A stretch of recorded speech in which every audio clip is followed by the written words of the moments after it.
I'm your coach for PRI, Rick Gailey, along with our prep recruiting insider, Renee Nato. And we are joined by two terrific St. James Wildcat athletes. To your right, quarterback Lowell Narcisse, and to your left, senior Aquindas Steib, a linebacker. Two really fine players for the Wildcats. Gentlemen, thank you for being here today with us on PRI. Yes, sir. Thank you. Lowell, I guess you got a little attention yesterday. You decided to decommit, and you thought about this, and Auburn's still involved. But talk a little bit about what went into that decision, and what's the profile right now? What does things look like, the landscape of recruiting for you right now? Well, it wasn't nothing that Auburn did. It was just something that I had to make my mind up and do. I was kind of undecided of what I wanted to do, and I think I had rushed and made a premature decision because of my injury. So I think I kind of rushed and made a decision, and now I'm just kind of trying to figure out where I want to make the best decision for me to go to school at.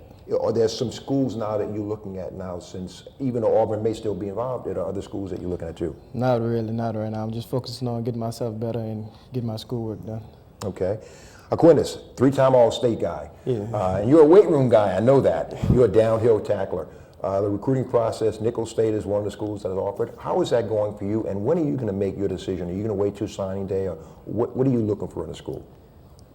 Well, it's going pretty good as of now, but they had some problems that happened with the Nicholls State offer, so I'm still trying to figure out where I'm trying to go to school at it.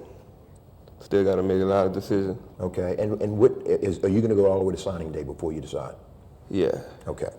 And Aquindas, talk about your style of play. Linebacker in today's football is a lot different back in the day. You've got to be able to play inside, outside, rush the passer, drop in pass coverage and the like, and get everybody lined up right. That's a full-time job, isn't it? Talk about your style of play and what you bring to the table as a linebacker.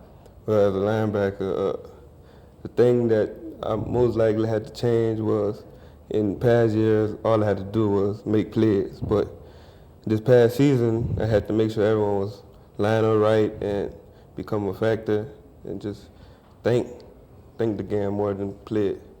You have to see things before they happen, kind of predict what's going on. And it's a full-time job just getting the other guys lined up, isn't it? Yeah. Yeah. A lot of people out there think that everybody knows what they're doing, but you've got to be on top of things, and you did a great job with that this year. Lowell, an athletic type of quarterback in a spread type of attack now. Since you've been at St. James, that's what you've been able to indoctrinate yourself in. Talk about the qualities you bring to the table, not only as a player, but as a team leader. I think everyone on the team kind of feeds up my energy. So anytime that I bring a positive vibe and I'm hyping, I'm ready to go, the team kind of feeds up my energy. So that's the kind of thing that the team feeds off. Lowell, you injured your knee before the season started, made a miraculous recovery, kind of Adrian Peterson type deal, came back for the state championship game. Explain that to the viewer how difficult that was, that process going through it. You did injure your knee. First of all, how is your knee now? And talk about the process getting back to the state championship game with that knee. Well, I tore my ACL in the spring game, and it was kind of a miserable deal. After your surgery, you just laying down and kind of just think about how you're going to come back, because you never really had a big significant injury. So as my body started progressing, so around week 6, I told Coach that I want to decide that I think I can come back and play in the first round. He told me whenever we get to that time, we're going to talk about it more. And I kept working, and finally I decided me and my mom can't watch me work out, and she said that she was going to let me come back and play. So that's kind of the deal that went with that. Aquindas, as Coach Gailey talked about, you are a leader there. You had some games, 20, 24 tackles in playoffs, and things like that. Explain to the viewer how the road to get to the Superdome, how what Lowell went down, and even though he's on offense, how the team kind of picked up everything a little bit, a notch or two.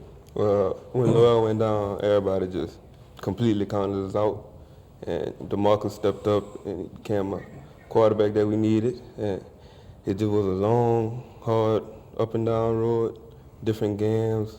Some games you didn't know what you was going to expect, and others you already knew you was going to come in and just make a major impact. Couple of significant names on the west bank of St. James Parish, the Steibs and the Narcisses. We've ever since I started coaching in '92, I think we've had one or the other or both names on the roster at one time. Aquindas, you first. Talk about what it means to be a St. James Wildcat. I mean, it means a lot to be a St. James Wildcat because I grew up watching, just like the names you said, the Steibs, Dumases, Narcissus playing, and that's a major reason why I chose to play in number 11 because a former Steib had it. And the same thing with you, Lowell. I mean, I coached a couple of your family members, and it was interesting watching their progress. Talk about what being a St. James Wildcat means to you. It's kind of a family tradition, being that all your relatives and you growing up, being the little one running around after the game and going out watching my brother and my cousins come out and play. So it just was a family tradition that you wanted to keep going. Lowell, Blake Brazon is a guy that you have adopted, a leukemia patient that you've grown and had a relationship. Talk a little bit about that. It's just crazy that the impact that you can have on a person's life and not even know it. It's just an amazing experience just going there and being able to sit down and talk with him and just to take his mind off the pain and all the struggles that he's been going through. So it's just something that I really enjoy doing and can continue to do as I keep going through this process. And how is he doing right now? Is he still hospitalized? Or? Yes, sir. He's still in Children's Hospital getting chemotherapy. Okay.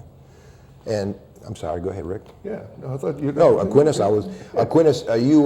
grades are very important to you.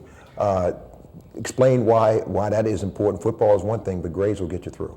In order to get in college, you gotta have a great grade. So my mama, she always stressed to me that school comes first, and that's the only thing that she's really worried about. And that is great. That's two terrific St. James Wildcat athletes, Lowell Narcisse and Aquindas Steib.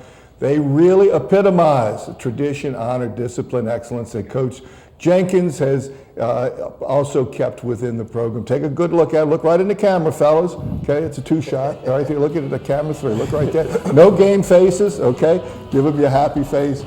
But now you see why Coach Jenkins and the Wildcats are indeed back. When we come back after this timeout, two more terrific Wildcats. This is Prep Recruiting Inside of PRI here at NOLA Motorsports Park in Avondale.